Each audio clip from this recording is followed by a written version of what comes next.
The God life, Aadujeevitham. വലിയ സ്വപ്നങ്ങളുമായി Saudi അറേബ്യയിൽ ജോലിക്കായി പോയി വഞ്ചിക്കപ്പെട്ട് മരുഭൂമിയിലെ ഒരു ആട് വളർത്തൽ കേന്ദ്രത്തിൽ, അതായത് മരുഭൂമി എന്ന് പറഞ്ഞാൽ നമുക്കറിയാലോ. അപ്പോൾ ആ മരുഭൂമിയിലെ ഒരു ആട് വളർത്തൽ കേന്ദ്രത്തിൽ 3-ലേറെ വർഷം അടിമപ്പണി ചെയ്യേണ്ടി വന്ന നജീബ് എന്ന യുവാവിൻ്റെ കഥ. അതാണ് ആടുജീവിതം. ബെന്യാമിൻ്റെ ആടുജീവിതം നോവൽ എല്ലാവരും വായിച്ചിട്ടുണ്ടാകുമെന്ന് വിചാരിക്കുന്നു.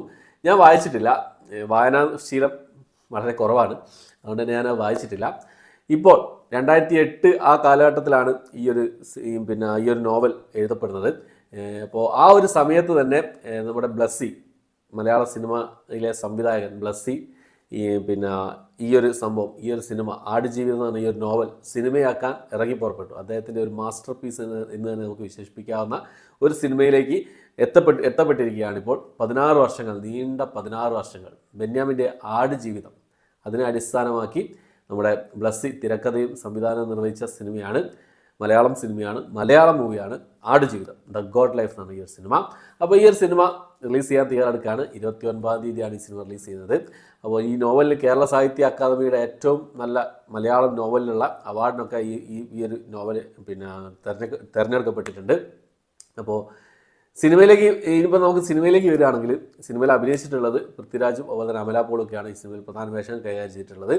വേറെ എന്താ പറയുക, പുറത്തുള്ള നടന്മാരൊക്കെ ഈ സിനിമയിൽ വന്നിട്ടുണ്ട് എന്നുള്ളതാണ്. അപ്പം ഞാൻ പറഞ്ഞല്ലോ, ഒരു മാസ്റ്റർ പീസ് തന്നെയായിരിക്കും, ബ്ലസ്സിയുടെ ഒരു മാസ്റ്റർ പീസ് തന്നെയായിരിക്കും ഇത് നമുക്ക് വിശ്വസിക്കാം. അങ്ങനെ വിശ്വസിക്കാനാണ് ഞാൻ ഇഷ്ടപ്പെടുന്നത്. എന്തായാലും നാളെ അറിയാം മാസ്റ്റർ പീസ് ആണോ എന്നുള്ളത്. മാസ്റ്റർ പീസ് തന്നെയായിരിക്കും. കാരണം എന്താ വെച്ചാൽ 16 വർഷം അദ്ദേഹം ഇതിനു വേണ്ടി തൻ്റെ ജീവിതത്തിൽ ഒഴിഞ്ഞു വെച്ചത് 16 വർഷമാണ്. അദ്ദേഹത്തിൻ്റെ വിലപ്പെട്ട 16 വർഷങ്ങൾ. പിന്നെ പൃഥ്വിരാജിൻ്റെ, നമ്മളെല്ലാവരും കണ്ടതുമാണ് പൃഥ്വിരാജിൻ്റെ ആ ഒരു മേക്ക് ഓവർ. അതുകൊണ്ട് തന്നെ നമുക്ക് ഉറപ്പിച്ച് പറയാവുന്നതാണ് ഇതൊരു മാസ്റ്റർ പീസ് തന്നെയായിരിക്കും എന്നുള്ളത്. അപ്പം ബ്ലസ്സിയുടെ ഈ ഒരു 16 വർഷങ്ങൾ, അപ്പോൾ അത് എങ്ങനെ ആയി എന്നുള്ളത് നമുക്ക് നാളെ അറിയാവുന്നതാണ്.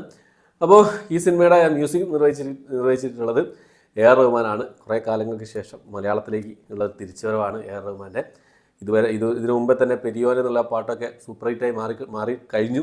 അപ്പോൾ പാട്ട് പോലെ തന്നെ മനോഹരമായി നല്ല നല്ല കാഴ്ചകളായിരിക്കും ഈ ഒരു സിനിമയിൽ ഞാൻ പ്രതീക്ഷിക്കുന്നത്. വലിയൊരു ക്യാൻവാസിൽ വരുന്ന മലയാള സിനിമ, നമ്മുടെ മലയാള സിനിമാ ചരിത്രത്തിൽ മലയാള സിനിമയുടെ തലവര മാറ്റാൻ കെൽപ്പുള്ളൊരു സിനിമയായിട്ടാണ് ആടുജീവിതം എന്ന ഈ ഒരു സിനിമയെ ഞാൻ കാണുന്നത്. ഇതിനു മുമ്പേ തന്നെ സീൻ മാറുമെന്ന് പറഞ്ഞ് മഞ്ഞുമൽ ബോയ്സ് സീൻ മാറ്റിപ്പോയി. അപ്പോൾ ഇതെന്താവുന്നുള്ളത് നമുക്ക് കണ്ടറിയാം. 80 കോടിയാണ് കേട്ടോ ഈ സിനിമയുടെ ബജറ്റ് വരുന്നത്. ഏകദേശം ഒരു 120-150 കോടിക്ക് അടുത്തെങ്കിൽ ഈ സിനിമ കിട്ടിക്കഴിഞ്ഞാലേ ഒരു വിജയം എന്ന് പറയാൻ പറ്റുള്ളൂ. അപ്പോൾ ഒരു 200 കോടിക്ക് മുകളിൽ 250 കോടിക്ക് ഒരു 300 കോടി കളക്ഷൻ ഈ സിനിമയ്ക്ക് നേടാൻ കഴിയട്ടെ എന്ന് നമുക്ക് പ്രാർത്ഥിക്കാം.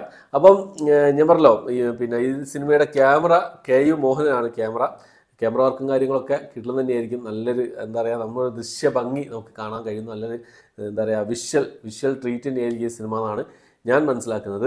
അപ്പോൾ മണിരത്നം സാറും അതുപോലെ തന്നെ കമലഹാസൻ സാറും ഒക്കെ ഈ സിനിമ കണ്ട് ഈ സിനിമയുടെ റിവ്യൂ പറഞ്ഞിരുന്നു, സിനിമയെക്കുറിച്ചുള്ള അഭിപ്രായങ്ങൾ പറഞ്ഞിരുന്നു.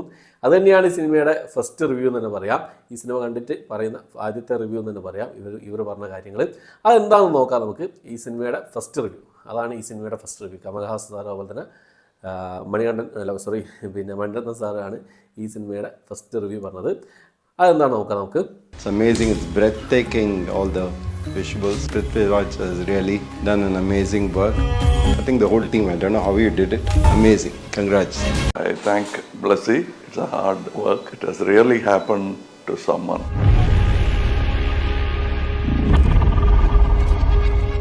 So Maniratnam wondered how he worked, where at the interval you feel like drinking more water. Your thirst for making a different kind of cinema is also seen. Prithviraj has done so much, especially the shot he bathes. But I never thought he would have gone this far.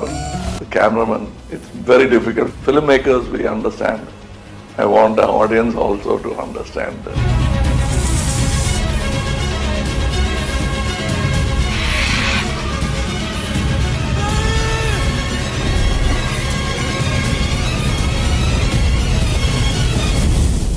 Excellent film. I want the people to support it as well. Thank you. All the best. അത്രയും മനോഹരമായ സിനിമയാണെന്നാണ് അവർ പറയുന്നത്.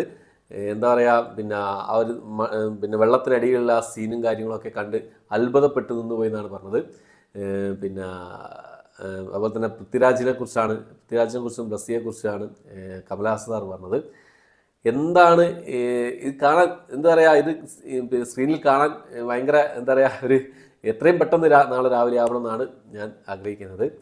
എന്തായാലും കണ്ടിട്ട് ഈ സിനിമയുടെ review, അതായത് എൻ്റെ personal opinion എന്താണെന്നുള്ളത് നിങ്ങൾക്ക് മുന്നിലേക്ക് എത്തിക്കാൻ ശ്രമിക്കുന്നുണ്ട്.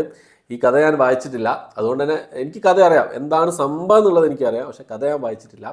അവരെങ്ങനെയാണ് ഈ ഒരു പിന്നെ എന്താ പറയുക തിരക്കഥയിൽ കുറേ മാറ്റങ്ങൾ എന്ന് പറഞ്ഞാൽ സിനിമയിലേക്ക് വരുമ്പം പിന്നെ ആ നോവലും സിനിമയും തമ്മിൽ എന്തായാലും ചെറിയ ചെറിയ വ്യത്യാസങ്ങൾ ഉണ്ടാവും. പക്ഷേ ആ കഥയിൽ വ്യത്യാസം വരുത്താൻ അവർക്ക് പറ്റില്ലല്ലോ. ഓക്കെ, അപ്പോൾ എന്തായാലും നാളെ സിനിമയ്ക്ക് പോകണം. രാവിലെ 10 മണിക്കാണ് ഷോ വരുന്നത്. ഒരു 2 മണിക്കുള്ളിൽ തന്നെ റിവ്യൂ നിങ്ങളുടെ മുന്നിലേക്ക് എത്തിക്കാൻ ശ്രമിക്കാം. ഓക്കെ, അപ്പോൾ ഇത്രയാണ് ഇന്നത്തെ വീഡിയോ. എൻ്റെ വീഡിയോ ഇഷ്ടപ്പെട്ടെങ്കിൽ ലൈക്ക് ചെയ്യാൻ, ഷെയർ ചെയ്യാൻ, സബ്സ്ക്രൈബ് ചെയ്യാൻ മറക്കാതിരിക്കുക. പുതിയൊരു വീഡിയോ ആയിട്ട് വരുന്നതായിരിക്കും.